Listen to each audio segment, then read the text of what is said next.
Gostaria de estar abordando a questão da amizade, a questão do amor ao próximo, o relacionamento do crente com o próximo. E uso o texto de 1 Pedro, capítulo 1, verso 22, que diz: purificando a vossa alma na obediência à verdade, para a caridade fraternal não fingida, amai-vos ardentemente uns aos outros com um coração puro, sendo de novo gerados, não de semente corruptível, mas da incorruptível palavra de Deus, viva e que permanece para sempre. Porque toda a carne é como erva, e toda a glória do homem como a flor da erva.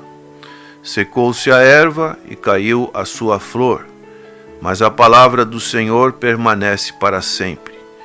E esta é a palavra que entre vós foi evangelizada.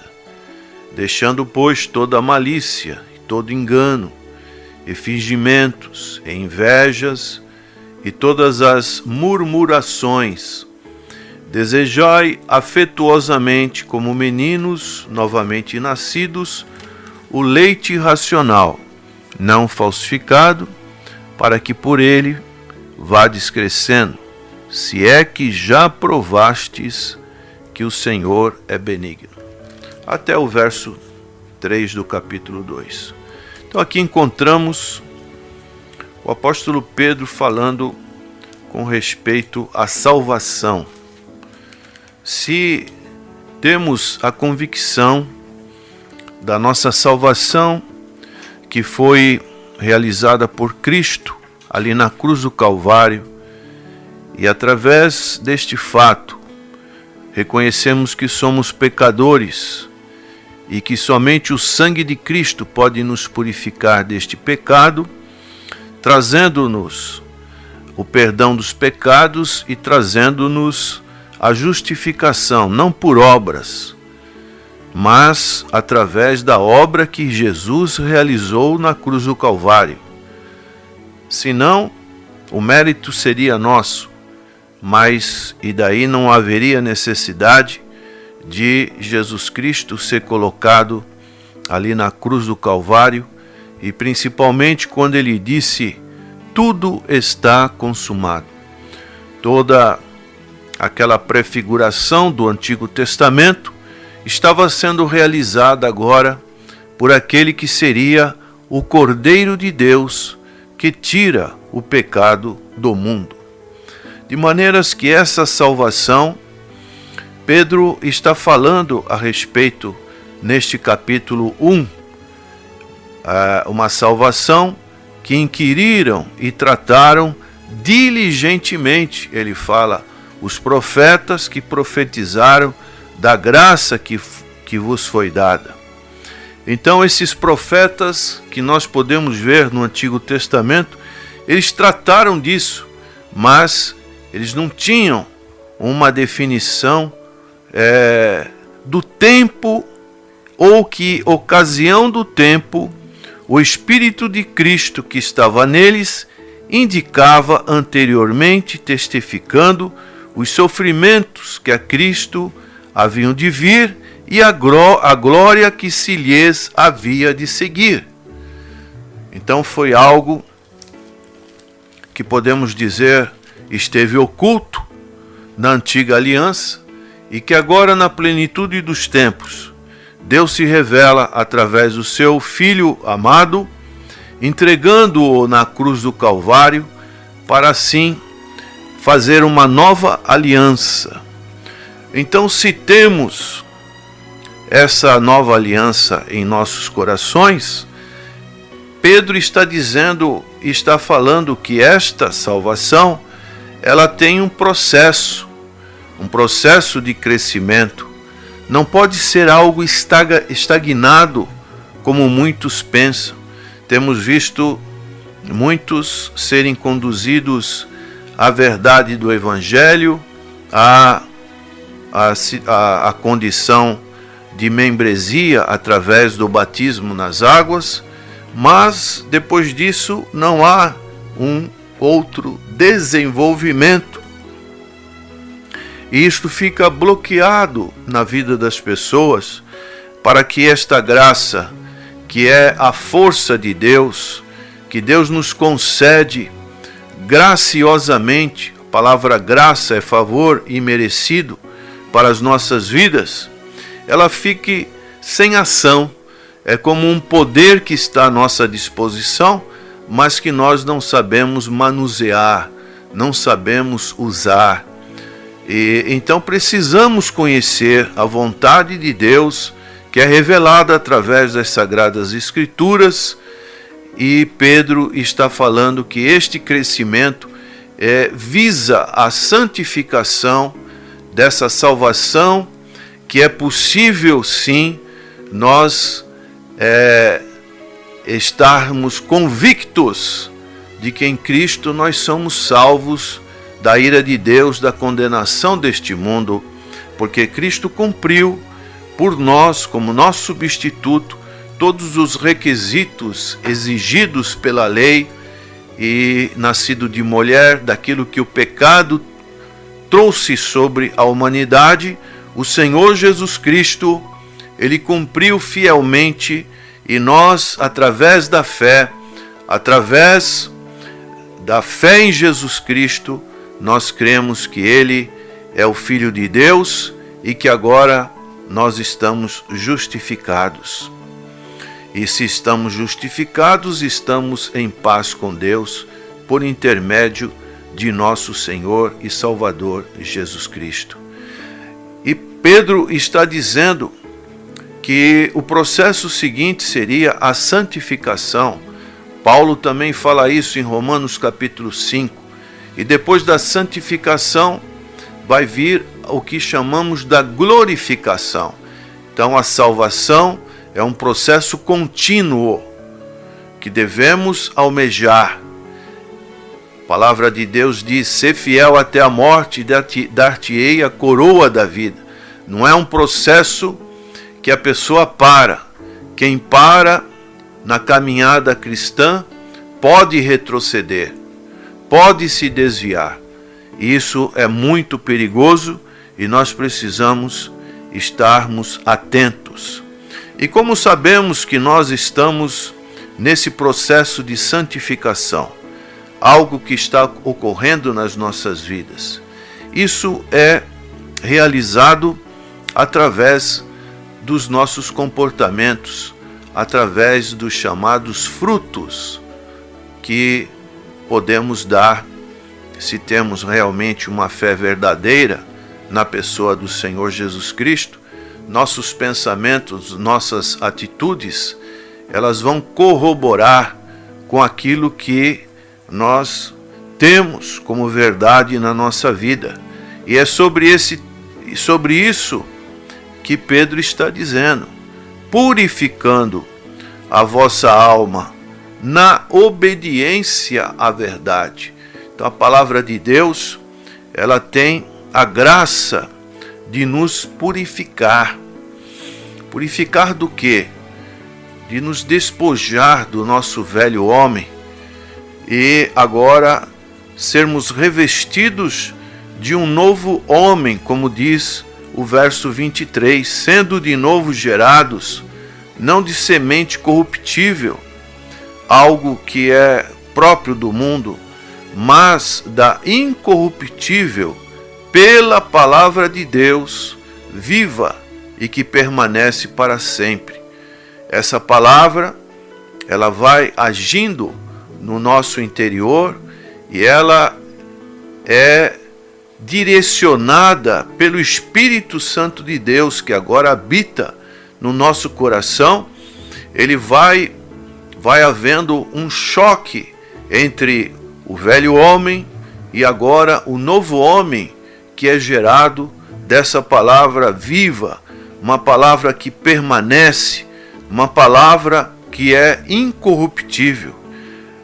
E o que vai produzir de fruto é o que nós podemos ver aqui, que Pedro coloca, é a caridade fraternal, isto é, o amor fraternal. E este amor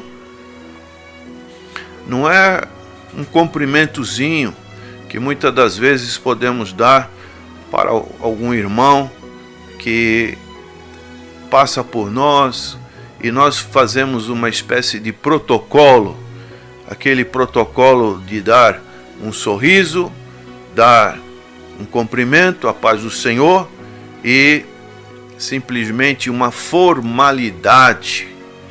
Mas Pedro está falando de algo muito mais profundo. Ele diz: caridade fraternal não fingida. E isso nós somos expert, somos mestres em fazermos esse protocolo. Mas Pedro está mostrando que se nós temos realmente essa salvação, nós devemos amar os nossos irmãos, as pessoas que estão ao nosso lado, mesmo que não compartilhem com a verdade que nós defendemos, nós temos que amar ardentemente uns aos outros com um coração puro. Isso é o requisito que Pedro aponta, que nós realmente olhamos para dentro de nós, e se temos essa certeza de salvação, que é algo que devemos sentir, almejar, mas e os sintomas, os sinais desta salvação, elas estão realmente em nossas vidas? E nós só podemos olhar para o Senhor Jesus Cristo. Ele é o modelo. Ele não veio para servir, aliás, não veio para ser servido, mas ele veio para servir e dar a sua vida ao próximo.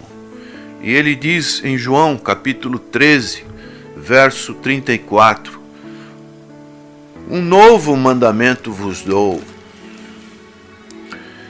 que vos ameis uns aos outros, como eu vos amei a vós, que vós uns aos outros vos ameis. Nisto todos conhecerão que sois meus discípulos, se vos amardes uns aos outros. Então aqui Jesus está exortando os seus discípulos a amar de um modo especial todos os cristãos verdadeiros, quer sejam membros da sua igreja ou membros de outras igrejas.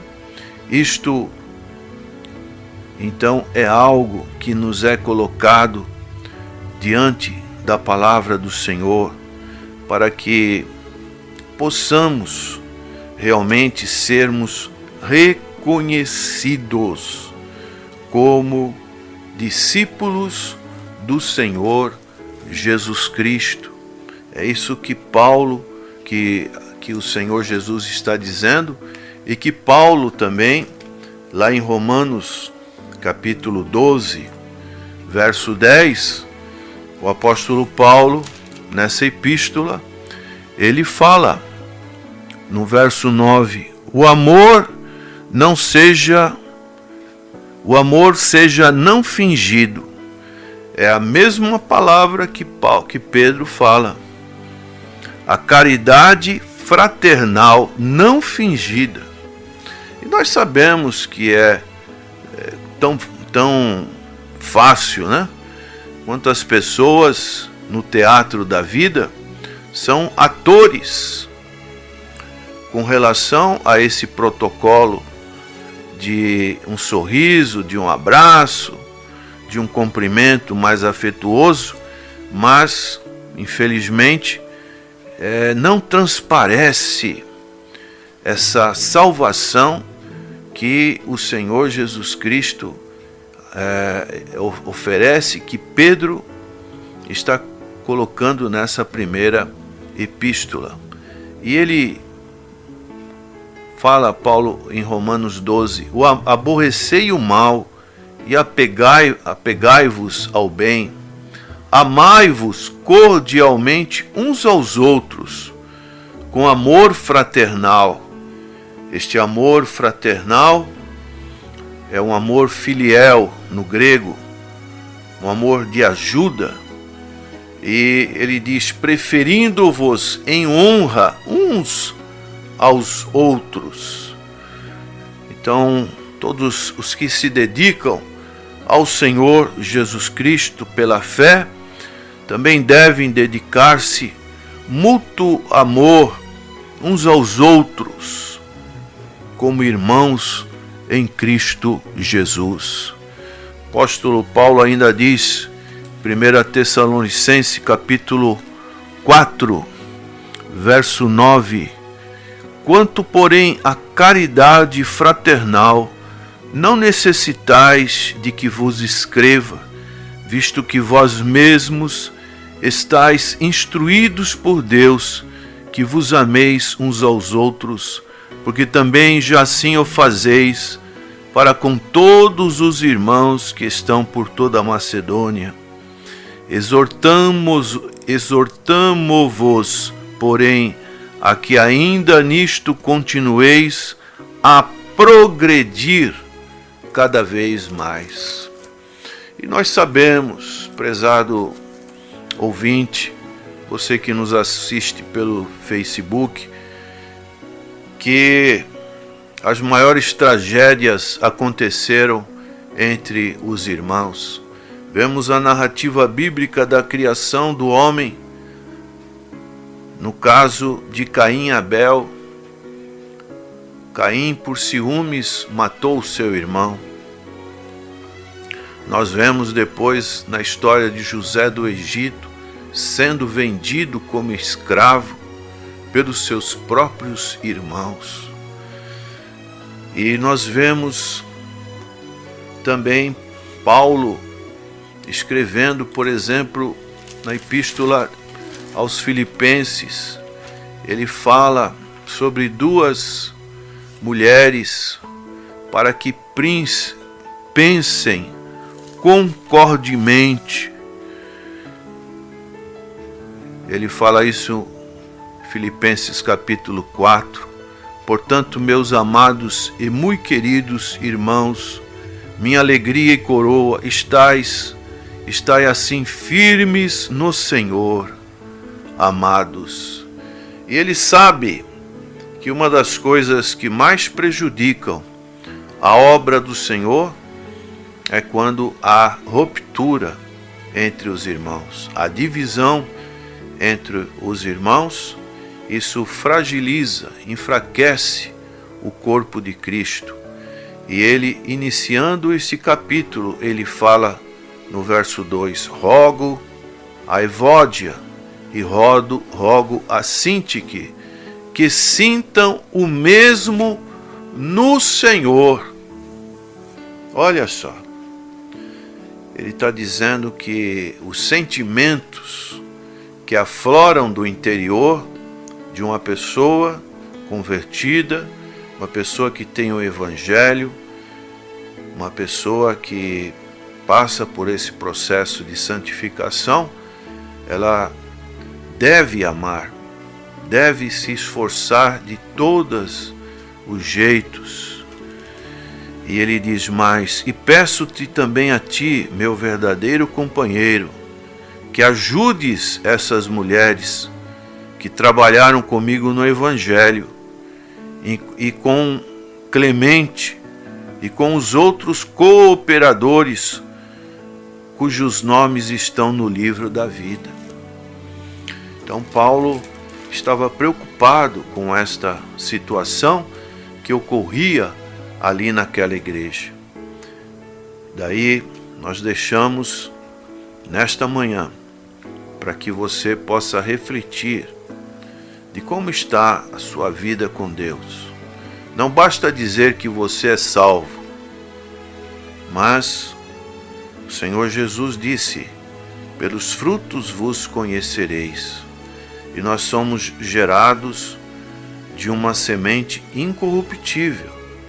Não é obra humana, não é obra filosófica, religiosa, mas é obra que vem pela palavra de Deus, que é viva, que permanece para sempre. E Pedro, ele utiliza uma expressão do profeta Isaías, seu capítulo 40, verso 8, porque toda a carne é como a erva, e toda a glória do homem como a flor da erva. Então tudo que o homem faz, seus direitos, tudo passageiro. Secou-se a erva e caiu a sua flor, mas a palavra do Senhor, ela permanece para sempre. E esta é a palavra que entre vós foi evangelizada. Então ele diz, neste capítulo 2, deixando a malícia, o engano, fingimentos, invejas, murmurações, nós devemos sentir o desejo, o paladar de buscarmos ardentemente, como criança, no leite racional. Por que uma criança ela chora? Você já viu um bebezinho? Ela chora por dois motivos principais. Quando ela está com fome, não adianta a mãe colocar uma chupetinha, ela vai continuar chorando. Ou quando ela fez as suas necessidades fisiológicas, ali também ela vai estar chorando, porque ela vai ficar importunada com aquela situação. Daí ela chora, e quando ela chora, enquanto a mãe ou quem estiver tomando conta não atender, esse choro vai continuar. É dessa maneira que o apóstolo Pedro está dizendo para nós. É um desejo que, enquanto nós não tivermos satisfeitos com essa situação que somente Jesus pode dar, através da sua palavra, da comunhão com os irmãos, nós precisamos perseguir para estarmos completos, satisfeitos, como uma criança que depois toma o seu leitinho, ela fica satisfeita, dá aquele sorrisinho para a mãe, para o pai, e muitas das vezes ela volta a dormir. Que sejamos pessoas que realmente tenham esses frutos do novo nascimento, e que um deles seja o segundo mandamento que o Senhor Jesus deixou: amardes o próximo como a ti mesmo. É a nossa oração nesta manhã, e que Deus te abençoe. Amém.